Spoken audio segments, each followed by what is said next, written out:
ಸಂಕ್ರಾಂತಿ ಹಬ್ಬದ ವಿಶೇಷವಾಗಿ ನಮ್ಮ ಉತ್ತರ ಕರ್ನಾಟಕದ ಸ್ಪೆಷಲ್ ಮಾದಲಿ ರೆಸಿಪಿಯನ್ನು ಮಾಡ್ತಿದ್ದೀವಿ. ನಾನು ಸುನೀತಾ, ಶ್ರೇಯಾಸ್ ಕುಕಿಂಗ್ ಚಾನಲ್ಗೆ ಸ್ವಾಗತ. ತುಂಬಾ ಈಸಿಯಾಗಿ ಅಷ್ಟೇ ಪರ್ಫೆಕ್ಟಾಗಿ ಈ ಸಂಕ್ರಾಂತಿ ಹಬ್ಬಕ್ಕೆ ನೀವು ಇದೇ ಥರ ಮಾದಲಿಯನ್ನು ಮಾಡಿ ನೋಡಿ. ಅದನ್ನು ಹೇಗೆ ಮಾಡೋದು ಅಂತ ನಾನಿಲ್ಲಿ ಹೇಳ್ತೀನಿ. ನಾನಿಲ್ಲಿ ಅರ್ಧ kg ಆಗುವಷ್ಟು ಕಡಲೆಬೇಳೆಯನ್ನು ತೆಗೆದುಕೊಂಡಿದ್ದೀನಿ. ಅದನ್ನು ಇವಾಗ ಒಂದು ಫ್ರೈಯಿಂಗ್ ಪ್ಯಾನ್ಗೆ ಹಾಕಿ ಗ್ಯಾಸನ್ನು ಮೀಡಿಯಮ್ ಫ್ಲೇಮಲ್ಲಿಟ್ಟು ನಾವು ಹುರಿತಾ ಇರಬೇಕು. ಈ ಸಲ ಸಂಕ್ರಾಂತಿ ಹಬ್ಬಕ್ಕೆ ಈ ಥರನಾದ ವಿಶೇಷವಾದ ಕಡಲೆಬೇಳೆ ಮಾದಲಿಯನ್ನು ಒಂದು ಸಲ ಟ್ರೈ ಮಾಡಿ ನೋಡಿ. ಹಾಗೆ ಇನ್ನೊಂದು ಬಗೆಯ ಗೋಧಿ ಮತ್ತು ಕಡಲೆಬೇಳೆಯನ್ನು ಮಿಕ್ಸ್ ಮಾಡಿ ನಾವು ಮಾದಲಿಯನ್ನು ಮಾಡಿದ್ದೀವಿ. ಅದು ಕೂಡ ನಮ್ಮ ಚಾನಲಲ್ಲಿ ಇದೆ, ಪ್ಲೇಲಿಸ್ಟಲ್ಲಿ ಇದೆ. ಗ್ಯಾಸನ್ನು ಮೀಡಿಯಮ್ ಫ್ಲೇಮಲ್ಲಿಟ್ಟು ಈ ಥರ ಹುರಿತಾ ಇರಬೇಕು. ಸ್ವಲ್ಪ ಹುರಿದ ನಂತರ 2 ಏಲಕ್ಕಿಯನ್ನು ನಾನು ಅದೇ ಕಡಲೆಬೇಳೆಗೆ ಹಾಕ್ತಾ ಇದ್ದೀನಿ. ಘಮ ತುಂಬಾ ಚೆನ್ನಾಗಿ ಬರುತ್ತೆ. ಈ ಕಡಲೆಬೇಳೆ ಜೊತೆ ಮಿಕ್ಸ್ ಮಾಡಿ ನೀವು ಒಂದು ಸಲ ಹುರಿದು ಮಾಡಿ ನೋಡಿ. ಇವಾಗ ಈ ಥರ ಕಲರ್ ಚೇಂಜ್ ಆಗ್ತಾ ಬರಬೇಕು. ಗ್ಯಾಸನ್ನು ಮೀಡಿಯಮ್ ಫ್ಲೇಮಲ್ಲಿಟ್ಟು ನೀವು ಹುರಿತಾ ಇರಬೇಕು.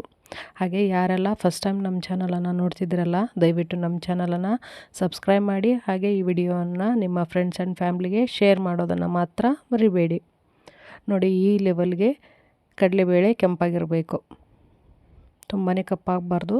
ಈ ಲೆವೆಲ್ಗೆ ಆದಮೇಲೆ ಆಫ್ ಮಾಡಿ ಇವಾಗ ಒಂದು ಮಿಕ್ಸಿ ಜಾರ್ಗೆ ನಾನು ಈ ಕಡಲೆಬೇಳೆಯನ್ನು ಹಾಕ್ತಿದ್ದೀನಿ. ಹಾಗೆ ಸಂಕ್ರಾಂತಿ ಸ್ಪೆಷಲ್ ಎಳ್ಳು ಬೆಲ್ಲ ರೆಸಿಪಿ ಹಾಗೆ ಶೇಂಗಾ ಹೋಳಿಗೆ ರೆಸಿಪಿಯನ್ನು ನಾನು ಅಪ್ಲೋಡ್ ಮಾಡಿದ್ದೀನಿ. ಪ್ಲೇಲಿಸ್ಟಲ್ಲಿ ಸಂಕ್ರಾಂತಿ ರೆಸಿಪಿ ಅಂತ ಇದೆ, ದಯವಿಟ್ಟು ನೋಡಿ. ನಮ್ಮ ಚಾನಲನ್ನು ಸಬ್ಸ್ಕ್ರೈಬ್ ಮಾಡಿ. ಇವಾಗ ಮಿಕ್ಸಿ ಜಾರ್ಗೆ ಹಾಕಿದ ನಂತರ ಅದನ್ನು ಒಂದು ಸ್ವಲ್ಪ ತಣ್ಣಗಾಗಲಿಕ್ಕೆ ಬಿಟ್ಟಿದ್ದೀನಿ. ಅದೇ ಫ್ರೈಯಿಂಗ್ ಪ್ಯಾನ್ನಲ್ಲಿ ಇವಾಗ ನಾನು 1 ಬೌಲ್ನಷ್ಟು ಪುಟಾಣಿಯನ್ನು ಹುರಿತಾ ಇದ್ದೀನಿ. ಇದನ್ನು ಮಾದಲಿ ಆದ ನಂತರ ಮಿಕ್ಸ್ ಮಾಡಲಿಕ್ಕೆ ನಾನು ಇವಾಗ ಪುಟಾಣಿಯನ್ನು ಹುರಿತಾ ಇದ್ದೀನಿ. ಹಾಗೆ ಗ್ಯಾಸನ್ನು ಲೋ ಫ್ಲೇಮಲ್ಲಿಟ್ಟು ಇದನ್ನು ಹುರಿತಾ ಇರಬೇಕು. ಇವಾಗ ಪುಟಾಣಿ ಸ್ವಲ್ಪ ಕಲರ್ ಚೇಂಜ್ ಆದ ತಕ್ಷಣ ಒಣ ಕೊಬ್ಬರಿಯನ್ನು ಹಾಕಿ ನಾನು ಕೂಡ ಇದನ್ನು ಹುರಿತಾ ಇದ್ದೀನಿ. ಇವಾಗ ಗ್ಯಾಸನ್ನು ಆಫ್ ಮಾಡಿ ಇವಾಗ 2 ಟೇಬಲ್ ಸ್ಪೂನಷ್ಟು ನಾನು ಗಸಗಸೆಯನ್ನು ಇದಕ್ಕೆ ಸೇರಿಸ್ತಾ ಇದ್ದೀನಿ. ಗ್ಯಾಸನ್ನು ಆಫ್ ಮಾಡಿಬಿಟ್ಟು ನೀವು ಹುರಿತಾ ಇರಬೇಕು. ಇವಾಗ ಇದನ್ನು ಒಂದು ಬೌಲ್ಗೆ ನಾನು ತೆಗೆದು ಇಟ್ಟಿದ್ದೀನಿ. ಇವಾಗ ಮಿಕ್ಸಿ ಜಾರ್ಗೆ ಹಾಕಿರುವಂಥ ಕಡಲೆಬೇಳೆ ಮತ್ತು ಏಲಕ್ಕಿಯನ್ನು ಇವಾಗ ಮಿಕ್ಸಿ ಮಾಡ್ತಿದ್ದೀನಿ. ನೋಡಿ, ಈ ಥರ ಪೌಡ್ರ್ ಥರ ಮಾಡ್ಕೋಬೇಕು. ನಂತರ ಇವಾಗ ಒಂದು ಪರಾತವನ್ನು ತೆಗೆದುಕೊಂಡು ನಾವು ಒಂದು ಜಾಳಿಗೆಯಲ್ಲಿ ಇದನ್ನು ಸಣ್ಸ್ಕೋಬೇಕು. ಇದ್ರಗಡೆ ಮೇಲ್ಗಡೆ ರವ ಬರುತ್ತೆ. ಹಾಗಾಗಿ ನಾವು ಚೆನ್ನಾಗಿ ಸಣ್ಸ್ಕೊಂಡ್ರೆ ಮೇಲ್ಗಡೆ ಬರುವಂತಹ ರವವನ್ನು ಮತ್ತೆ ನಾವು ಮಿಕ್ಸಿ ಮಾಡ್ಕೋಬೇಕು. ಬಹಳನೇ ರುಚಿಯಾಗಿರುವಂತಹ ಕಡಲೆಬೇಳೆ ಮಾದಲಿಯನ್ನು ನೀವು ಒಂದು ಸಲ ಮನೆಯಲ್ಲಿ ಟ್ರೈ ಮಾಡಿ ನೋಡಿ. ಹೇಗಿದೆ ಅಂತ ಕಮೆಂಟ್ ಸೆಕ್ಷನಲ್ಲಿ ದಯವಿಟ್ಟು ತಿಳಿಸಿ. ಹಾಗೆ ಮರೆಯದೆ ನಮ್ಮ ಚಾನಲನ್ನು ಸಬ್ಸ್ಕ್ರೈಬ್ ಮಾಡ್ಕೊಳ್ಳಿ. ನಾನು ಹುರಿದಿಟ್ಕೊಂಡಿರುವಂತಹ ಎಲ್ಲ ಕಡಲೆಬೇಳೆಯನ್ನು ಮಿಕ್ಸಿ ಮಾಡಿ ಪೌಡ್ರ್ ಮಾಡಿ ಇವಾಗ ಸಾಣಿಸಿ ಈ ಥರ ಉಳಿದಿರುವಂತಹ ಮೇಲ್ಗಡೆ ಇರುವಂತಹ ನುಚ್ಚನ್ನು ಮತ್ತೆ ನಾನು ಮಿಕ್ಸಿ ಮಾಡಿ ಪೌಡ್ರ್ ಮಾಡಿ ಇದಕ್ಕೆ ಸೇರಿಸಿದ್ದೀನಿ. ಟೋಟಲಾಗಿ ಇಷ್ಟು ಹಿಟ್ಟು ಬಂದಿದೆ ನೋಡಿ. ಇವಾಗ ಒಂದು ಚಿಟಿಕೆಯಷ್ಟು ಉಪ್ಪನ್ನು ಹಾಕಿ ಇದಕ್ಕೆ ಮಿಕ್ಸ್ ಮಾಡಿ ಸ್ವಲ್ಪ ನೀರನ್ನು ಹಾಕಿ ನೀವು ಚಪಾತಿ ಹಿಟ್ಟಿನ ಹದಕ್ಕೆ ಚೆನ್ನಾಗಿ ನಾದ್ಕೋಬೇಕು. ಯಾವುದೇ ಹಿಟ್ಟು ನೆನೆಯುವಂಥ ಅವಶ್ಯಕತೆ ಇರೋದಿಲ್ಲ. ನೀವು ಆಟೋಮೆಟಿಕ್ಕಾಗಿ ನಾದಿದ ನಂತರ ನೀವು ಚಪಾತಿಯನ್ನು ಮಾಡಿ ಚೆನ್ನಾಗಿ ಬೇಯಿಸ್ಕೊಂಡು ನೀವು ಮಾದಲಿಯನ್ನು ಈಸಿಯಾಗಿ ಮಾಡ್ಕೋಬೋದು. ಕೇವಲ ಅರ್ಧ ಗಂಟೆ ಟೈಮ್ ಇದ್ದರೆ ನಿಮಗೆ ಈ ಮಾದಲಿ ರೆಡಿ ಆಗುತ್ತೆ. ಹಾಗೆ ನಮ್ಮ ಉತ್ತರ ಕರ್ನಾಟಕದ ಸ್ಪೆಷಲ್ ಎಲ್ಲ ರೆಸಿಪಿಯನ್ನು ನಾನು ನಮ್ಮ ಚಾನಲಲ್ಲಿ ಅಪ್ಲೋಡ್ ಮಾಡಿದ್ದೀನಿ. ನೋಡಿ, ಈ ಥರ ನಾನು ಹಿಟ್ಟನ್ನು ನಾದ್ಕೊಂಡಿದ್ದೀನಿ. ಇವಾಗ 1 ಟೇಬಲ್ ಸ್ಪೂನಷ್ಟು ನಾನು ತುಪ್ಪವನ್ನು ಇದಕ್ಕೆ ಮೇಲ್ಗಡೆ ಹಚ್ಚಿ ಮತ್ತೆ ಒಂದು ಸಲ ಚೆನ್ನಾಗಿ ನಾದ್ಕೊತಿದ್ದೀನಿ. ಒಳ್ಳೆ ಘಮ ಬರಲಿಕ್ಕೆ ಮಾತ್ರ ನಾನು ತುಪ್ಪವನ್ನು ಯೂಸ್ ಮಾಡ್ತಿದ್ದೀನಿ. ನೀವು ಕೂಡ ಈ ಮೆಥಡನ್ನು ಫಾಲೋ ಮಾಡಿ ಈ ತರಹದ ಕಡಲೆಬೇಳೆ ಮಾದಲಿಯನ್ನು ಒಂದು ಸಲ ಟ್ರೈ ಮಾಡಿ ನೋಡಿ. ಹಿಟ್ಟು ಈ ಥರ ಆಗಿದೆ. ಇದರಲ್ಲಿ ನಾನು 4 ಉಳ್ಳೆಗಳನ್ನು ಮಾಡ್ತಿದ್ದೀನಿ. ಸ್ವಲ್ಪ ದಪ್ಪನಾಗಿ ಉಳ್ಳೆಗಳನ್ನು ನೀವು ಮಾಡ್ಕೋಬೇಕು. 2 ರಿಂದ 3 ರೊಟ್ಟಿ ಸೇರಿ 1 ಉಳ್ಳೆ ಹಾಕಬೇಕು. ಆ ಲೆವೆಲ್ಗೆ ನೀವು ಉಳ್ಳೆಗಳನ್ನು ಮಾಡ್ಕೋಬೇಕು. ನೋಡಿ, ನಾನಿಲ್ಲಿ 4 ಉಳ್ಳೆಗಳನ್ನು ಮಾಡಿಟ್ಟಿದ್ದೀನಿ. ನೀವು ಆಗಲೇ ಹಿಟ್ಟನ್ನು ಸಣ್ಸಿರ್ತಿರಲ್ಲ, ಕಡಲೆ ಹಿಟ್ಟನ್ನು, ಅದನ್ನೇ ತೊಗೊಂಡು ನೀವು ಇದಕ್ಕೆ ಹಚ್ಚಿ ಇವಾಗ ದಪ್ಪನಾಗಿ ಚಪಾತಿಯನ್ನು ಮಾಡ್ಕೋಬೇಕು. ಒಂದು ವೇಳೆ ಹಿಟ್ಟು ಇರಲಿಲ್ಲ ಅಂದರೆ ನೀವು ಕಡಲೆ ಹಿಟ್ಟನ್ನು ಹಚ್ಚಿ ಆದರೂ ನೀವು ಈ ಚಪಾತಿಯನ್ನು ಮಾಡ್ಕೋಬೇಕು. ನೀವು ಚಪಾತಿಯನ್ನು ಮಾಡೋ ಮುಂದೆ ರೊಟ್ಟಿಯ ದಂಡಿ ಎಲ್ಲ ಈ ಥರ ಕಟ್ಟಾಗುತ್ತೆ. ಆದರೂ ಏನು ಚಿಂತೆ ಬೇಡ. ನೀವು ಎಷ್ಟಾಗುತ್ತೆ ಅಷ್ಟು ನೀವು ಉದ್ದಿ ನೀವು ಚೆನ್ನಾಗಿ ಬೇಯಿಸ್ಕೋಬೇಕು. ನೀವು ಆಮೇಲಾದರೂ ಈ ಚಪಾತಿಯನ್ನು ಕಟ್ ಮಾಡ್ಕೋಬೇಕು. ನೋಡಿ, ನಾನು ಇಷ್ಟು ದಪ್ಪನಾಗಿ ಉದ್ದಿದ್ದೀನಿ. ಇವಾಗ ಗ್ಯಾಸ್ ಮೇಲೆ ಒಂದು ರೊಟ್ಟಿ ಹಂಚನ್ನು ನಾನು ಕಾಯಿಸಲಿಕ್ಕೆ ಇಟ್ಟಿದ್ದೀನಿ. ಅದಕ್ಕೆ 1 ಟೇಬಲ್ ಸ್ಪೂನಷ್ಟು ತುಪ್ಪವನ್ನು ಇದಕ್ಕೆ ಹಚ್ತಿದ್ದೀನಿ. ನಂತರ ಈ ರೊಟ್ಟಿಯನ್ನು ನಿಧಾನವಾಗಿ ಅದಕ್ಕೆ ಹಾಕಿ 2 ಸೈಡು ತುಪ್ಪವನ್ನು ಹಚ್ಚಿ ಚೆನ್ನಾಗಿ ಬೇಯಿಸ್ಕೊತಿದ್ದೀನಿ.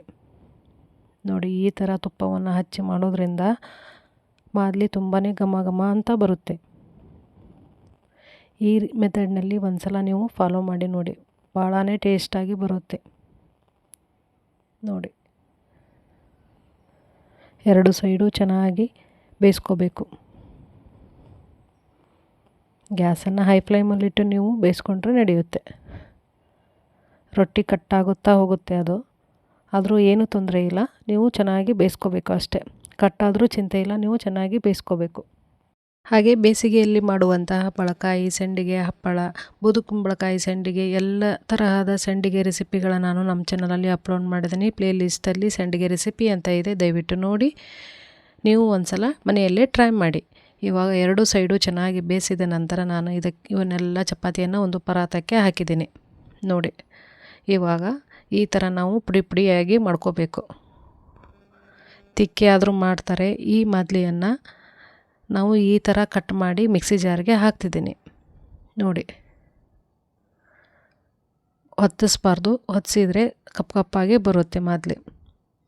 ನೋಡಿ ಇವಾಗ ನಾನು ಆ ಪುಡಿ ಮಾಡಿದಂತಹ ಕಡಲೆಬೇಳೆ ರೊಟ್ಟಿಯನ್ನು ಇದಕ್ಕೆ ಸೇರಿಸಿ ಪೌಡ್ರ್ ಥರ ರುಬ್ಕೋಬೇಕು.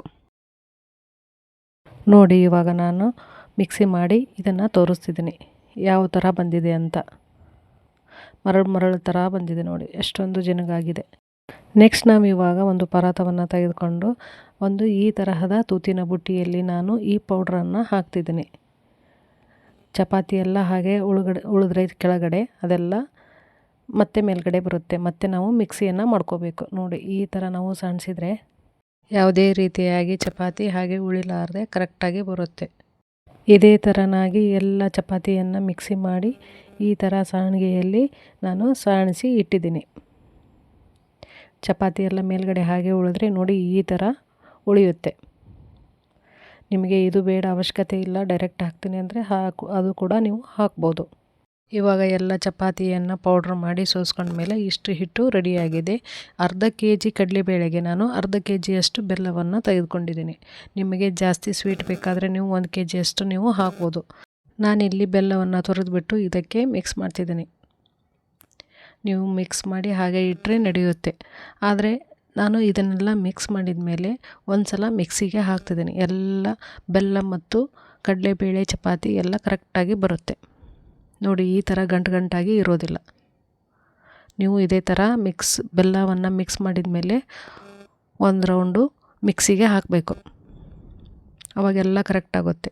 ಜಸ್ಟ್ ಆನ್ ಮಾಡಿ ಆಫ್ ಮಾಡಿದರೆ ಎಲ್ಲ ಕರೆಕ್ಟಾಗಿ ಬರುತ್ತೆ. ನೋಡಿ ಕೇವಲ ಅರ್ಧ ಗಂಟೆ ಟೈಮ್ ಇದ್ದರೆ ಈ ಥರದ ಮಾದಲಿಯನ್ನು ಮಾಡಿ ನೋಡಿ ಇವಾಗ ಜಸ್ಟ್ ನಾನು ಆನ್ ಆಫ್ ಮಾಡಿ ಇದಕ್ಕೆ ಸೇರಿಸ್ತಿದ್ದೀನಿ ಒಂದು ಪರಾತಕ್ಕೆ.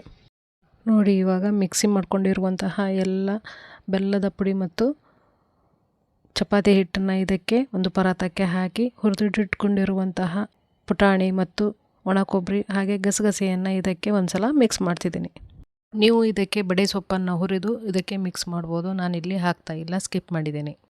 ಮೊದಲೇ ನಾವು ಏಲಕ್ಕಿಯನ್ನು ಹಾಕಿ ಹುರಿದು ಪುಡಿ ಮಾಡಿರ್ತೀವಲ್ಲ, ಇವಾಗ ಏಲಕ್ಕಿ ಪುಡಿಯನ್ನು ಹಾಕೋದು ಅಂತ ಅವಶ್ಯಕತೆ ಇರೋದಿಲ್ಲ. ಈ ಥರನಾಗಿ ಮಿಕ್ಸ್ ಮಾಡಿ ನೀವು 1 ತಿಂಗಳ ತನಕ ಸ್ಟೋರ್ ಮಾಡಿ ಇಡ್ಬೋದು.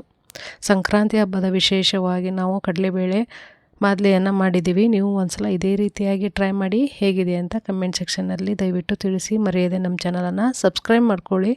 ಹಾಗೆ ಮತ್ತೆ ನಾನು ಹೊಸ ರೆಸಿಪಿಯೊಂದಿಗೆ ನಾನು ನಿಮ್ಮನ್ನು ಭೇಟಿಯಾಗ್ತೀನಿ. Watching for my videos. Keep Shreya's cooking channel. Thank you.